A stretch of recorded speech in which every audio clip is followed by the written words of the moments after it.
All this week on Dateline Schools, we're talking about high school sports and how the pandemic has really changed things for us this fall. And to tell us more all about it, my special guest all this week is the athletic director at Porter High School, Jillian Ciesielski. And Jillian, we mentioned earlier this week that you've had to institute a lot of protocols, a lot of changes. What are some of the things that maybe a fan will go to a game that'll notice that'll be different than what we've seen ever before?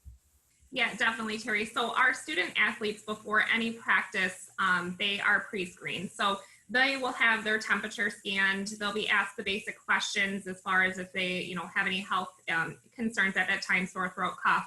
And we do that every single time before every practice before they are allowed to compete out there, just to keep our students safe.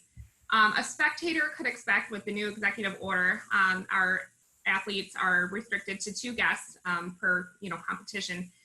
So our guests can expect to be asked to wear a mask the entire time, both inside and out. They are also asked to provide ID should we need to perform contact tracing. So a lot of additional things have been put in place, but I think the community's been really great with understanding this is all for, the safety of our community.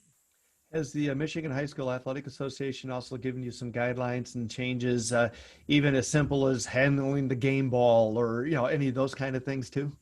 Yeah, absolutely. And it's really sport specific. Some of them are general, just the pre-screening. We do that for all the sports. But with football too, our officials are not handling the balls.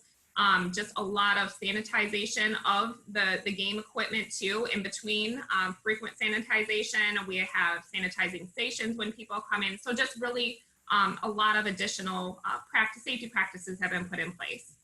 As the coaches and the players adapted to those pretty good, you think? Oh, they've been wonderful. And I think everybody is just so eager, and after having this start in March, everybody was so eager to get back to some sense of like sport normalcy.